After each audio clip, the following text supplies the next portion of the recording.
These protests and unrest, it can be hard to explain to children what's going on. Reena Patel, an educational psychologist and behavior analyst, joins us now with some ways that parents can handle this uncharted territory. Reena, thank you for joining us. I'm not really quite sure where to start, but I'm sure parents are maybe starting with that. Where do you start with all of this? Well, I think the first is really there shouldn't be a question of how do we treat others. It's more about there is no such thing as others. We are all one, and it's a shift. It's a shift in our thinking. Children are born with a blank slate, and they don't have specific positive or negative emotions attached to racism. In fact, they don't know what it is. It's not until they're about 3 to 5 years old that they start to notice differences. And it's really important at that time for parents to model and have that dialogue and start with kindness and compassion and what it means to treat others with respect. And it's so basic at that, but it will go a long way. So, Reena, watching these images at such a young age could cost them long-lasting images for the rest of their lives. Right. We have to be mindful. We have to be mindful of what our children are exposed to. Opinions build, responses and images that you see and even hear stick with children. And we want to make sure that they understand. It's important to check in, don't over-divulge, inquire, ask your little ones, ask your school-age children, ask your teens, what do they know, what do they understand?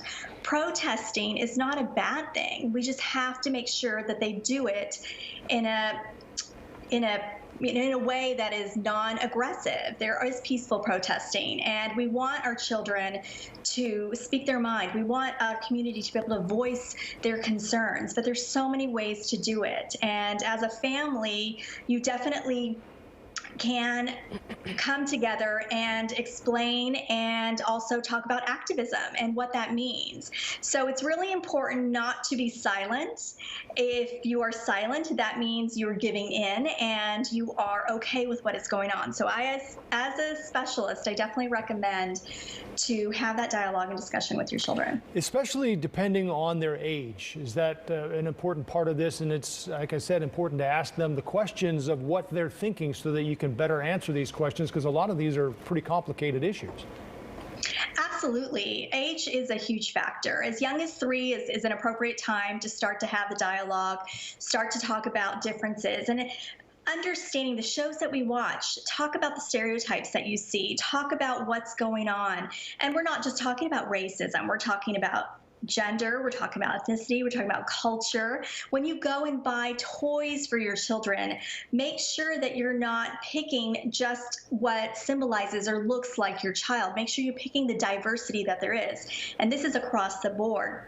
And when you have those discussions, make sure that you are including history. There's so many teachable moments. When children enter school, they start to learn about history. They start to learn about civil rights and Martin Luther King. And so it's okay to bring all that information to home. You can start with storybooks, and they are in tuned, and they again want to model what you do as an adult. So what you practice and how you act will make a huge difference. And just to be careful when you're talking and little ones are around, be careful in what you're saying, because people could say a lot of things and they don't realize that the kids are absorbing that at such young ages.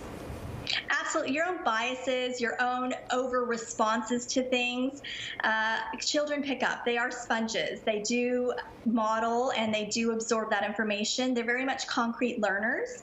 And so they see and do what is right in front of them. And as they get older into their teen years, they start to have a little bit more understanding that the world isn't all fair.